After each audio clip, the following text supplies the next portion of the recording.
लाल मातीतली कुस्ती म्हणजे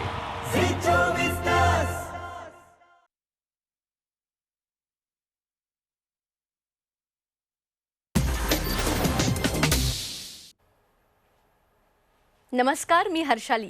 हितगुज या आमच्या खास कार्यक्रमात आपलं स्वागत. या कार्यक्रमात आपण विविध आजार आणि त्यावरील उपचार याबद्दल चर्चा करत असतो. आणि आजचा आपला विषय आहे पुरुष आणि महिला वंध्यत्वासाठी वन स्टॉप फर्टिलिटी सोल्युशन. आणि यावर चर्चेसाठी आपल्यासोबत आहे डॉक्टर तेजस गुंडेवार. डॉक्टर, स्वागत आहे तुमचं स्टुडिओमध्ये. थँक्यू. डॉक्टर तेजस गुंडेवार हे रुबी हॉल क्लिनिक पुणे येथे मुख्य स्त्री आणि पुरुष वंध्यत्व सल्लागार आहेत. डॉक्टर तेजस गुंडेवार वंध्यत्व आणि शस्त्रक्रिया क्षेत्रातील महाराष्ट्रातील प्रथम आणि संपूर्ण देशातील पहिल्या काही MCH डॉक्टरांपैकी एक आहेत. प्रतिष्ठित अशा मेडिकल काउन्सिल ऑफ इंडियाच्या मान्यताप्राप्त पदवी अभ्यासक्रमासाठी केंद्रीकृत स्पर्धा परीक्षेद्वारे नीट सुपर स्पेशालिटी संपूर्ण देशातून निवडलेल्या 4 डॉक्टरांपैकी ते एक होते आणि त्यांच्या या कामगिरीबद्दल त्यांना सुवर्ण पदकही देण्यात आलंय. वंध्यत्व आणि शस्त्रक्रिया ही वंध्यत्वाच्या क्षेत्रातील सर्वोच्च पदवी आहे, जी स्त्री पुरुष वंध्यत्व क्षमता, बिघडलेले लैंगिक कार्य, प्रजनन क्षमता वाढवणाऱ्या शस्त्रक्रिया, IVF आणि वारंवार गर्भधारणांमुळे होणारे नुकसान अशा सर्व पैलूंशी संबंधित आहेत. लंडनमधून त्यांना MRCOG ही प्रतिष्ठित पदवीही प्रदान करण्यात आली आहे. USAच्या मियामी विद्यापीठातून त्यांनी पुरुष वंध्यत्वाचे विशेष प्रशिक्षण घेतलंय. वंध्यत्व असलेल्या जोडप्यांना नैसर्गिक गर्भधारणा प्राप्त करून देणं, वारंवार IVF अपयश, वारंवार होणारे गर्भपात, कमी AMH आणि अझुस्पर्मिया असलेल्या रुग्णांवर उपचार करणं यात त्यांचा विशेष हातखंडा आहे. चला तर मग आता विषयाला सुरुवात करूयात. तर डॉक्टर, सगळ्यात आधी आता तुम्हाला असं वाटतं का की आता वंध्यत्वाचं प्रमाण जे आहे ते दिवसेंदिवस वाढत चाललंय, तर ह्याच्यामागे काय कारण असू शकतं? हो, नक्कीच मला असं वाटतं की वंध्यत्वाचं प्रमाण वाढत चाललेलं आहे. आणि आजचं ताणतणावाचं जीवन, लाईफस्टाईल, पोल्युशन, उशिरा लग्न होणं, हे सगळे कारणं आहेत की ज्याच्यामुळे वंध्यत्वाचं वंध्यत्व वाढत चाललं आहे. डॉक्टर तेजस, वंध्यत्वाचं निदान कसं केलं जाऊ शकतं किंवा वन स्टॉप फर्टिलिटी असेसमेंट म्हणजे नेमकं काय? ओके. सो हर्षाली, मी तुम्हाला ते सांगायच्या आधी मी एक तुम्हाला स्क्रीनवर हे दाखवतो. पहिल्यांदा आपण हे समजू की नैसर्गिक तरी गर्भधारणा कशी होते, बरोबर? तर तुम्हाला स्क्रीनवर दिसेल की गर्भपिशवी दिसते. गर्भपिशवीच्या बाजूला गर्भनलिका आहे, गर्भपिशवीच्या बाजूला अंडकोश आहे, बरोबर? तर जेव्हा नैसर्गिक तरी संबंध राहतात तेव्हा असे खूप सारे शुक्रजंतू, स्क्रीनवर तुम्हाला दिसेल वरच्या साईडला, राईट हँड साईडला खूप सारे शुक्रजंतू अंड्याच्याकडे जातात आणि स्क्रीनच्या खालती दिसेल फक्त एकच शुक्रजंतू अंड्याच्या आतमध्ये जातो, करेक्ट? सो नैसर्गिक तऱ्हेस गर्भ राहण्यासाठी काय काय गरजेचं आहे? पुरुषांच्या साईडनी शुक्रजंतूंची संख्या चांगली पाहिजे, शुक्रजंतूंना गती पाहिजे, स्त्रियांमध्ये गर्भपिशवी चांगली पाहिजे, गर्भनलिका उघडी पाहिजे आणि शरीराची अंडे देण्याची क्षमता चांगली पाहिजे, करेक्ट? सो याच कन्सेप्टनी आम्ही वन स्टॉप फर्टिलिटी असेसमेंट करतो, बरोबर? आता वन स्टॉप फर्टिलिटी असेसमेंट म्हणजे नक्की काय? तर या ताणतणावाच्या जीवनामध्ये पेशंट्सला वारंवार हॉस्पिटलमध्ये यायला लागतं निदान करण्यासाठी.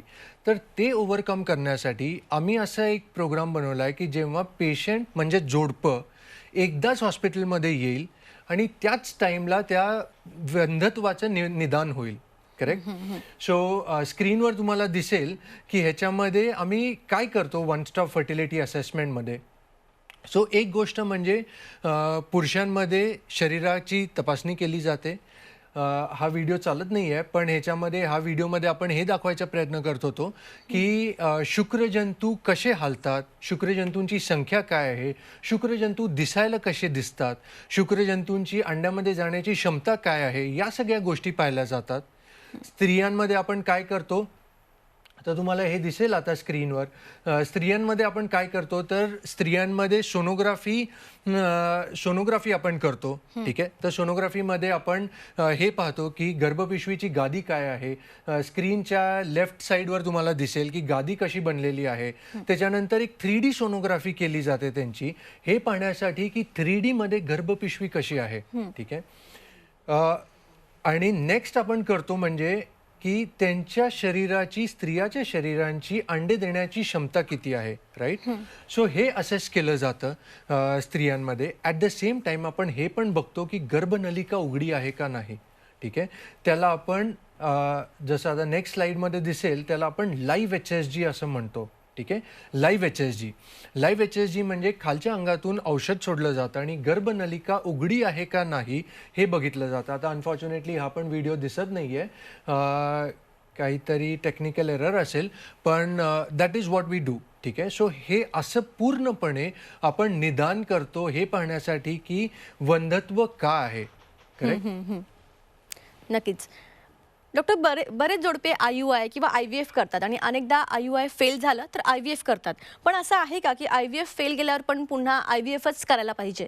नाही.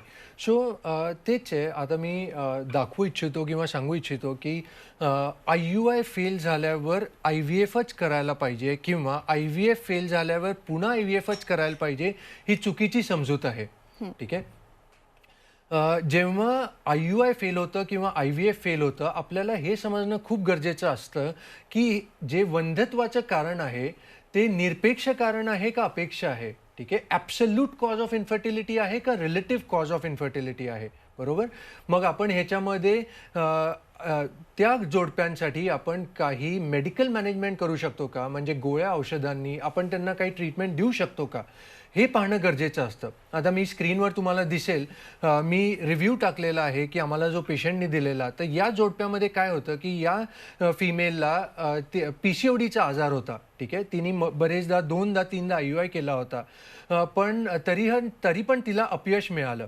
सो आपण मेडिकल मॅनेजमेंटनी जेव्हा तिच्या शरीरातला PCODचा प्रॉब्लेम सॉल्व्ह केला आणि त्यानंतर त्यांना गर्भधारणा झाली आणि त्यांना मुलगासुद्धा झाला.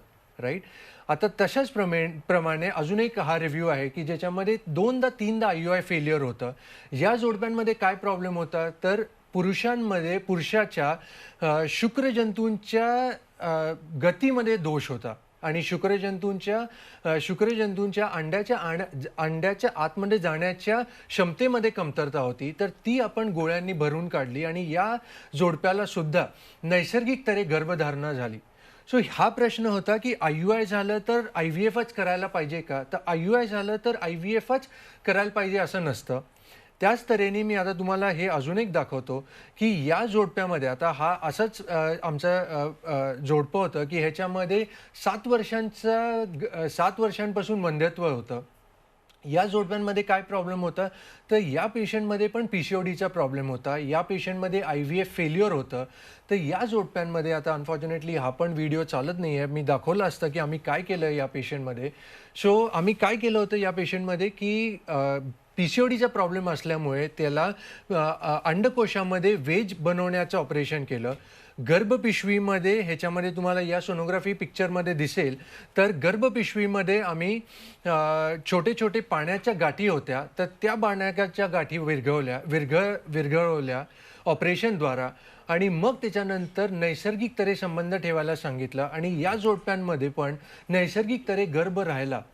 सो सांगण्याचं तात्पर्य हे आहे की IVF फेल्युअर झालं होतं, पण IVF फेल्युअर झालं होतं तर त्याचं निदानच झालं नव्हतं की काय प्रॉब्लेम आहे.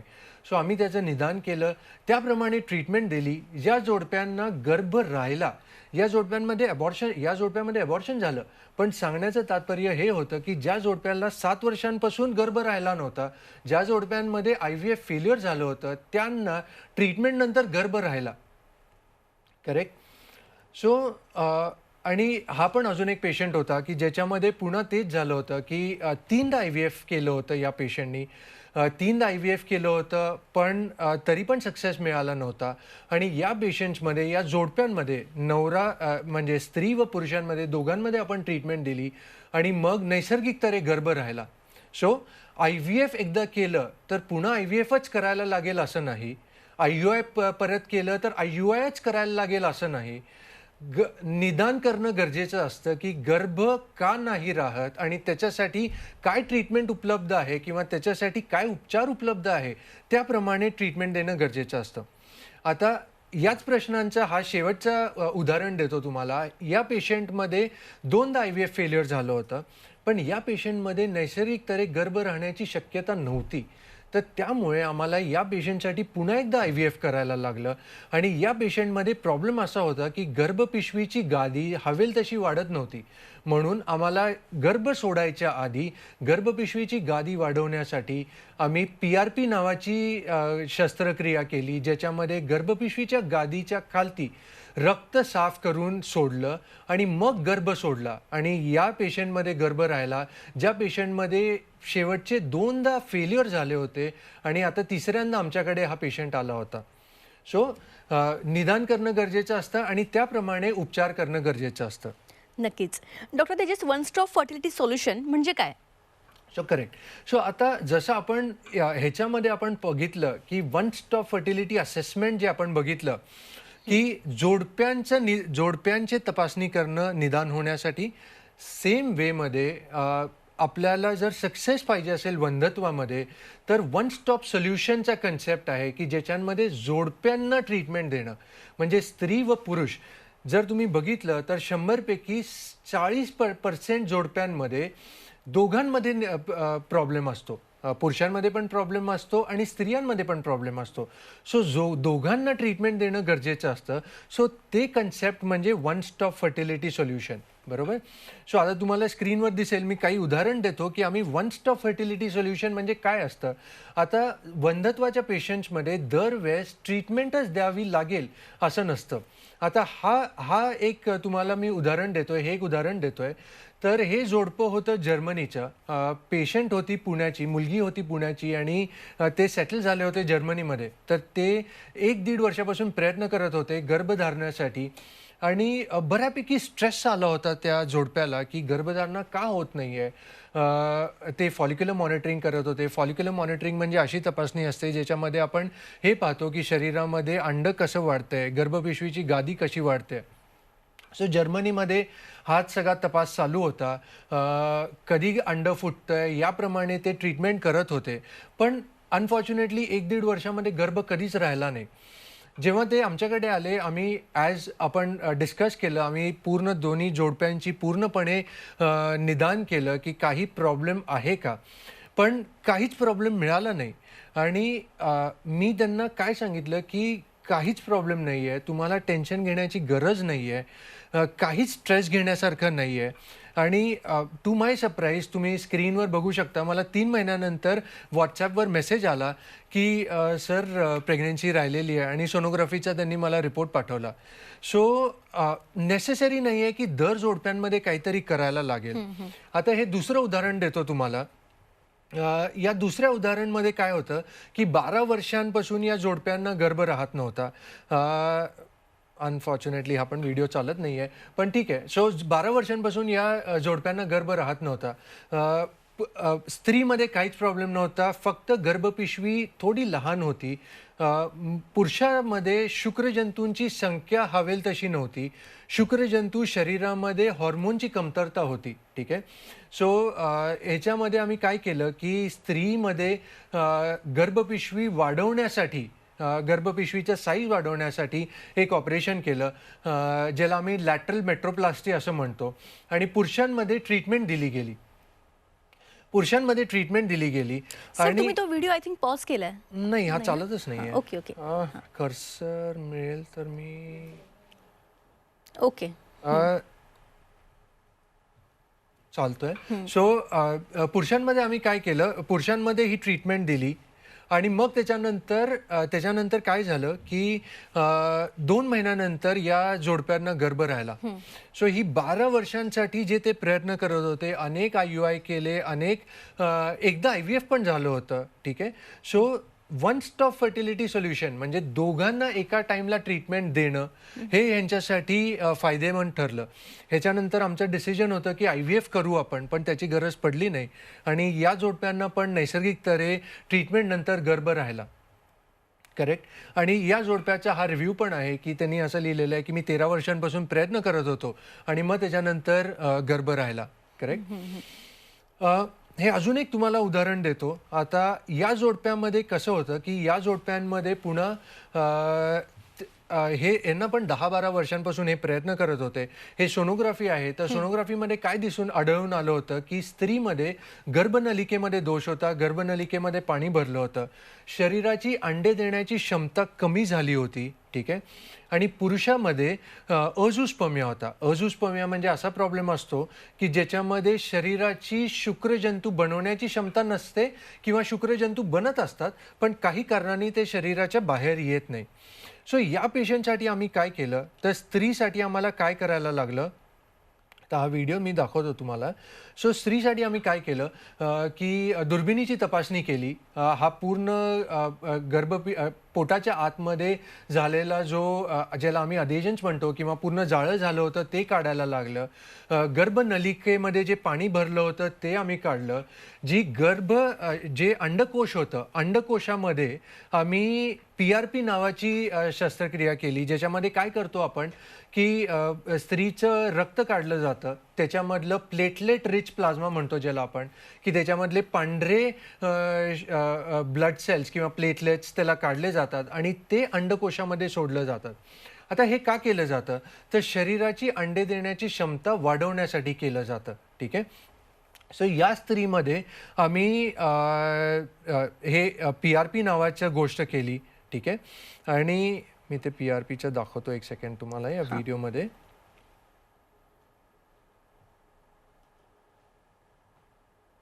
सो PRP केलं, हे तुम्हाला आता इंजेक्शन दिसेल. सो इंजेक्शनद्वारे आपण ते PRP अंडकोशात सोडलं, करेक्ट. आणि पुरुषासाठी काय केलं, सो पुरुषासाठी आपल्याला मायक्रोटेसी नावाची गोष्ट करायला लागते. मायक्रोटेसी म्हणजे मायक्रोस्कोपमध्ये बघून गोट्यांना उघडून त्याच्या आतमधून शुक्रजंतू काढायला लागले. जे तुम्हाला फोटोज दिसतात स्क्रीनवर, तर हे गोट्यांच्या आतमधलं टेस्टिक्युलर टिश्यू आहे. तर ह्याच्यातून आम्ही शुक्रजंतू काढले, त्याच्यापासून गर्भ बनवला आणि गर्भ बनवलेला गर्भ जो बनला होता तो गर्भ आम्ही गर्भपिशवीमध्ये सोडला, करेक्ट. सो गर्भ हा आम्ही पुन्हा गर्भपिशवीमध्ये सोडला, ठीक आहे. आणि या जोडप्यांना वन स्टॉप फर्टिलिटी सोल्युशननी अपत्य प्राप्त झालं. अपत्य म्हणजे प्रेग्नेन्सी राहिली. आणि स्क्रीनवर जर दिसलं तर कार्डियाक ॲक्टिव्हिटी पण आली होती, म्हणजे बाळाचे ठोके पण आले होते. सो एवढं सगळं करून आम्ही त्यांना त्यांच्यासाठी त्यांचा गर्भ देऊ शकलो. बाहेरचे शुक्रजंतू, बाहेरचं अंड घ्यायची गरज पडली नाही. सो असं या कन्सेप्टला आम्ही वन स्टॉप फर्टिलिटी सोल्युशन असं म्हणतो, राईट. सो हे कन्सेप्ट आहे वन स्टॉप फर्टिलिटी सोल्युशनचं. बरोबर. अझूस्पर्मिया ज्या पुरुषांमध्ये साध्या ऑपरेशननी शुक्रजंतू जर नाही मिळाले तर त्याच्यासाठी काही अत्याधुनिक उपचार आहेत का, थोडक्यात सांगा. ओके. सो त्याच्यासाठी बरेच अत्याधुनिक उपचार आहेत. सो जसं मी आत्ता तुम्हाला मायक्रोटेसीचं एक्झाम्पल दिलं. सो मायक्रोटेसी म्हणजे तेच असतं की ज्याच्यामध्ये गोट्या उघडून आपण हे पाहतो की गोट्यांच्या आतमध्ये शुक्रजंतू आहेत का नाही, आणि ते मायक्रोस्कोपमध्ये केलं जातं. त्यामुळे ते मॅग्निफिकेशन जे असतं ते 25 टाइम्स मॅग्निफिकेशन असतं आपल्या नॉर्मल डोळ्यापेक्षा जास्त, आणि म्हणून शुक्रजंतू मिळण्याची शक्यता जास्त असते. सो जर नॉर्मल ऑपरेशननी जर आपल्याला शुक्रजंतू नाही मिळाले तर आपल्याला मायक्रोटेसी नावाची हे आपल्याला ऑपरेशन करायला लागतं. नक्कीच. तुम्ही या ठिकाणी आलात आणि खूप चांगली माहिती आमच्या प्रेक्षकांना दिलीत, मार्गदर्शन केलं, त्यासाठी तुमचे मनापासून धन्यवाद. थँक्यू. तर आजचा आपला विषय होता पुरुष आणि महिला वंध्यत्वासाठी वन स्टॉप फर्टिलिटी सोल्युशन, आणि यावर आपण डॉक्टर तेजस गुंडेवार यांच्यासोबत सविस्तर चर्चा केली. वंध्यत्वाचे प्रमाण वाढण्याची कारणं काय आहेत आणि वंध्यत्वाचे निदान कसं करावं यावर आपल्याला त्यांनी योग्य ते मार्गदर्शन केलं. तुम्हाला सुद्धा या प्रकारच्या काही समस्या असतील तर तुम्ही यांना संपर्क करा. यांचा फोन नंबर, वेबसाईट, ॲड्रेस सर्व काही स्क्रीनवर फ्लॅश होतं, तर तुम्ही यांना नक्की संपर्क करू शकता. कार्यक्रमात आता वेळ झाली इथेच थांबण्याची. ताज्या बातम्यांकरिता पाहत रहा सी 24 तास.